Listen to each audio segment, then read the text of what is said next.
Good day. Welcome to the presentation for inclusive education and specific learning difficulties for Institute for Open Learning. And this is for pre-primary, junior primary, senior secondary, and secondary. And these are the exam guidelines for 2021. And my name is Ms. Regina Carices, and I'm your tutor for this course. Let's go through our objectives for this session. We will go through the structure of the examination paper. We will look at different exact learning outcomes that are covered in the examination paper. And then we will see the importance of the Bloom's taxonomy in relation to the examination questions that will be posed in each and every question paper. Assessment policy is based on that each and every student is required to pass 50%. Both from the assignment and also for the examination. And this is calculated by 60% of your examination mark and 40% of the mark that comes from your assignment or your semester or your continuous assessment mark that comes from the assignment. So, hence, every student is required to have at least a minimum of 50% that they must obtain in the examination. Let's look at the importance of Bloom's taxonomy. Bloom's taxonomy is how, as educators in the education system, how do we assess our learners' cognition, our learners' ability to learn? So it means Bloom's taxonomy encourages us to have a higher order of thought in terms of how do we think. It starts from a lower level and it goes up to higher level the levels that we think. So if we look at the 6 levels, the first one is the knowledge level. It's very basic level where we ask what is named. It's basic questions that are being asked. The second one is comprehension. Comprehension looks at understanding. Did this student understand the concept of inclusive education? And that's where we come in to ask you definitions of the concepts. And third level, we look at application. Let me show you how you can see it also on this diagram that is here. Understanding, as I said, it's a basic questions like discuss and explain and infer and paraphrase. So that's what this level of questions are looking at. Hence, the questions that they will be asked, it's very basic questions that will look for your understanding. The third level is called application, which is applying. Let me go back again. So here you need to apply your knowledge.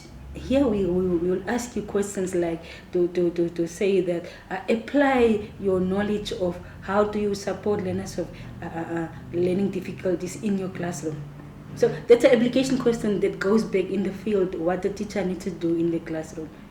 Then let's go back again and look at the questions that are coming from analysis. It's a level 4 question. So analysis looks at basic thing of you examine. It's like you are exploring within that given understanding of that concept that you are having to examine. Examine how you will assess learners who have hearing impairment. Those type of questions can come. It can come in comparing and contrasting, organizing the learning content. And the next question there, the next level is evaluation, and lastly the creation question, which is a very higher level of questions that we have. But on this level, we looked at basically understanding, application, and analysis. Creation will come in where you need to create or construct or design an individual education plan. So there you are creating the knowledge that you are having, applying it through it. So it means our questions are starting from a very lower level of understanding, and it goes up to the very difficult level where you need to create your knowledge. For further understanding and further insight into Bloom's taxonomy, I will suggest that you go on the site that I have given you there on the YouTube. Please open up that site and listen to that explanation of the Bloom's taxonomy, because that's the basis of everything that you will do as a teacher from now onward. And that again, it's a diagram which I've explained. And let's look at the examination format. It's a 2.5 hour paper consisting of 120 marks. Again, the questions are from basic questions, knowledge, understanding, application of your cognitive level, of the skills that you have applied, behaviors and attitudes that you have applied during the course of your study. You have to answer on the examination script, very important. So take cognitions of those guidelines there. Very importantly, the 2021 examination paper will cover the following things. Note that this presentation covers all 3 examination papers of 2021. The exact learning outcomes are not repeated. However, from that same ELO, exact learning outcome, different questions will come from that unit or that chapter that you are studying. So then hence it means you will find that exact learning outcome 7 is featuring again in question 1 or in question 2 or in question 3. So it means it's not a repetition, but different questions are coming out from that same unit. The questions can be from match, true or false, fill-in questions that can come up in either any 3 of these examination papers that might come in from April, August, or the November one. So take cognition of these guidelines that it's not a repetition, and any question of match or true or false can come in those papers. Let's start with question 1. It starts from 10 to 30 marks. The first question will consist of, it's now question 1 in all 3 papers. It can be either match, true or false, or fill in the missing word questions. A true or false questions, very importantly, the bullet 2, you'll be given a true or false question.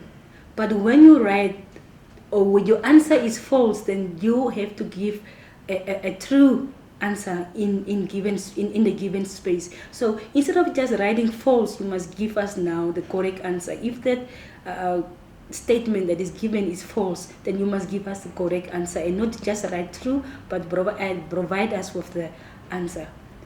Hence, it means that you need to have basic understanding of the concepts in the course and then answer accordingly.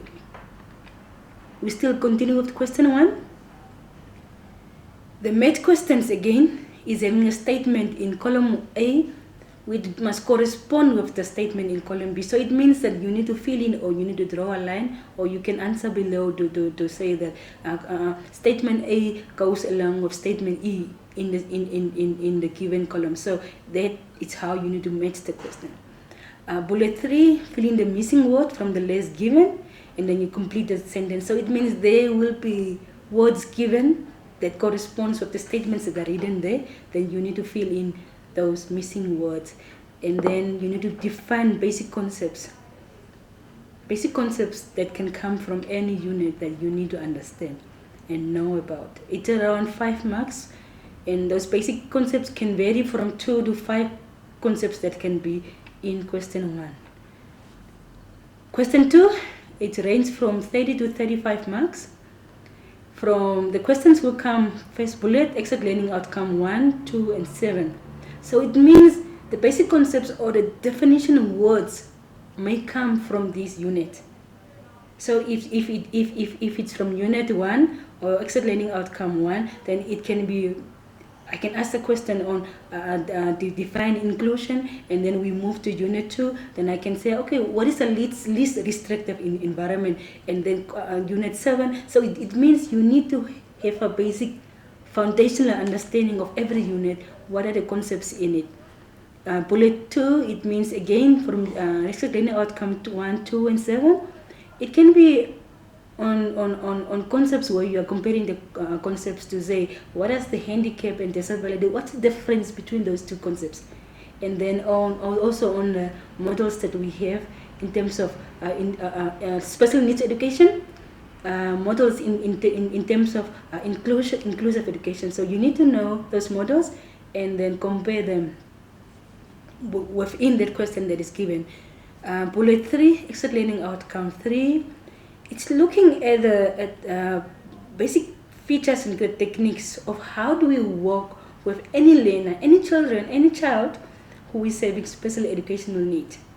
So features mean signs, warning signs that must be given to you that this child is having a hearing impairment, or this child is struggling or might be hard of hearing. So what signs can you as a teacher, or can you capture that can show you that, we do not diagnose, but then it can guide you to say, this child looks like he or she was abused. There might be a case of abuse. So those are the features that we're talking about. And techniques are now strategies, different ways. How do you work with these learners in your classroom once you have assessed the learner and you have seen the warning signs, the features, and now the techniques how to work with it. So here I would recommend that you make a mind map. For example, take hearing impairment.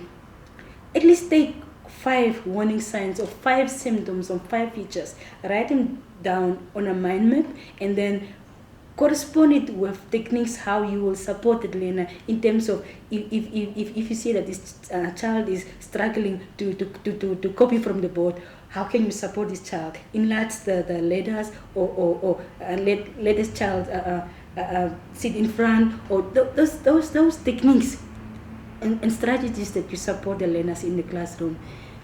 Bullet 4 looks at excellent learning outcome 6.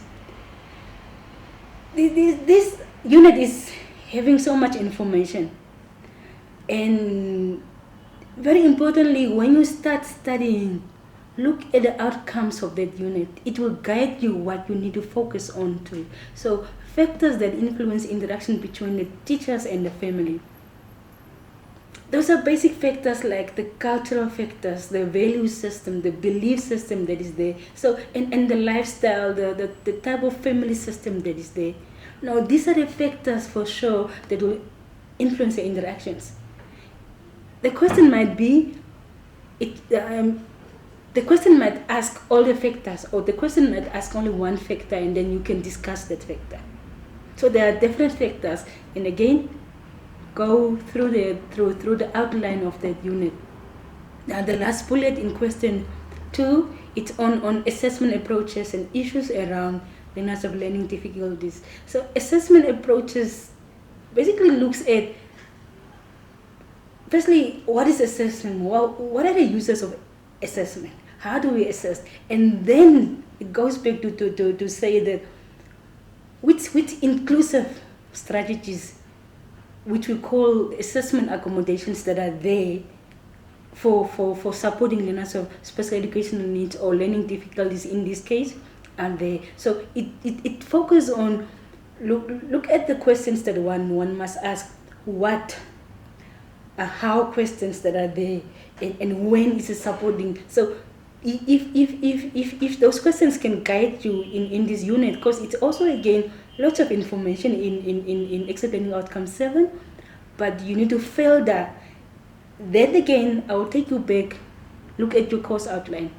That must guide you the important things that you need to focus on in this unit. We move to question 3. It's around 35 marks. Here, a case study. Again, remember, we are looking at all 3 papers. Here, a case study might be given, a picture might be provided based on a disability, and you as a student must answer accordingly to the questions that are given.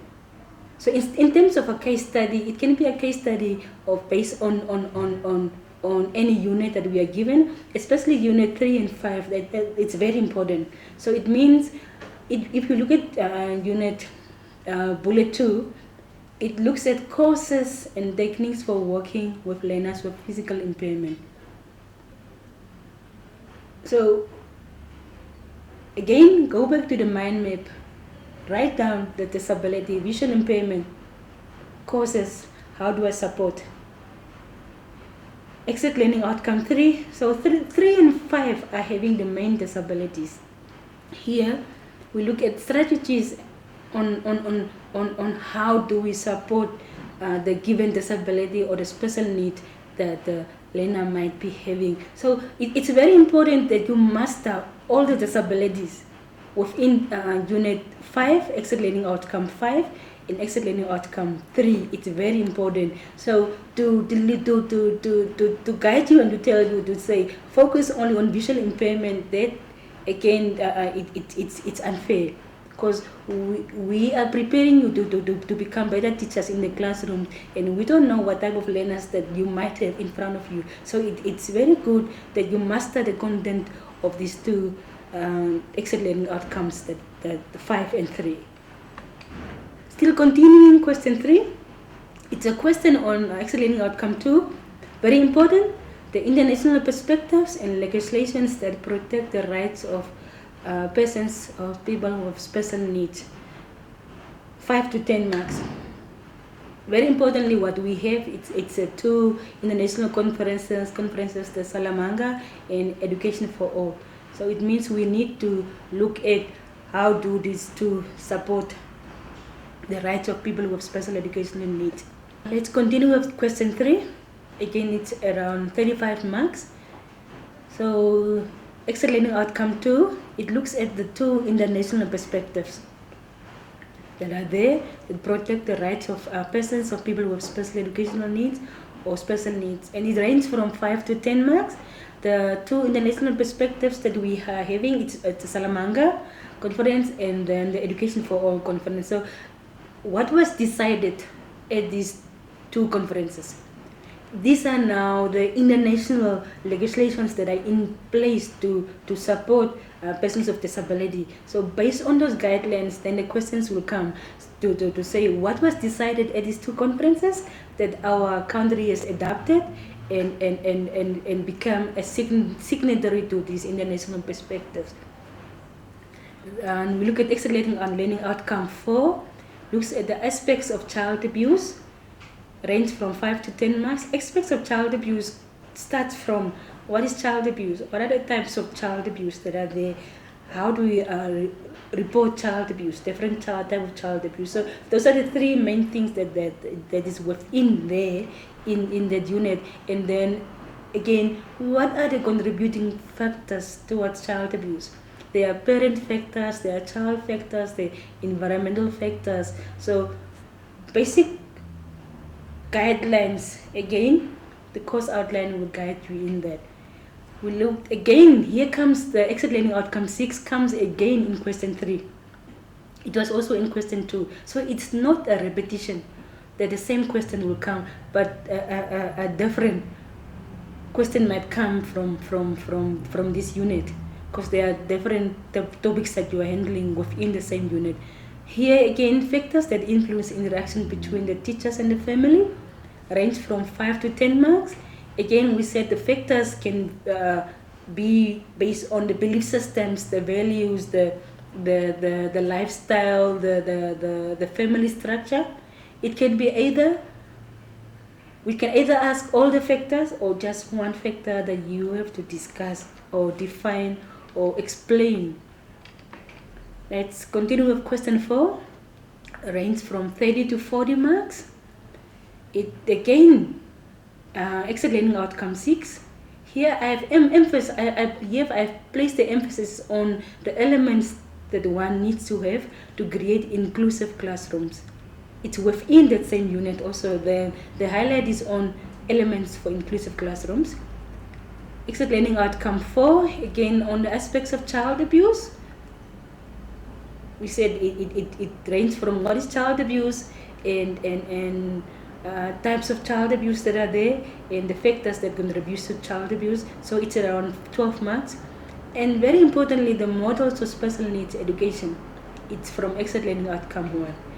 What I have to emphasize here about the models of special needs education is we need to understand they are the historical models.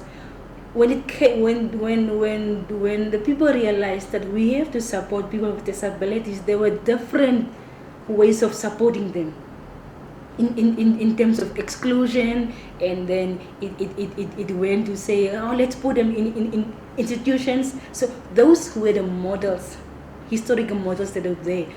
But if one comes back to Namibia, then we are asking the question of what is in place? How does the Namibian government support learners of special educational needs in the education system. That's where we look at the different structures, the school structures that are in place in terms of supporting the special needs learners. Continuing still with question 4, then it comes again from Excellent Learning Outcome 3, strategies to support techniques with learners with disabilities or special needs. Again, Unit 3 and 5 are very important. Main emphasis is on the disabilities, as I guided you already. Do a mind map on these 2 units. Excellent Learning Outcome 7, it's again on assessment approaches and what are the issues around supporting learners of learning difficulties. Assessment approaches in terms of what is assessment, what are the uses of assessment information, what are the sources of assessment information, also very important. So it can range up to 10 marks that the question can come from here. And then very important also the assessment accommodations that are there. Accommodations doesn't mean the general term that we use as accommodation as a place where people go and sleep, but accommodation here in terms of the term that is used here, it's in the context of special needs education to say how do we support, how do we accommodate in the system when we are assessing these learners. So the term here it's used in the context of inclusive education.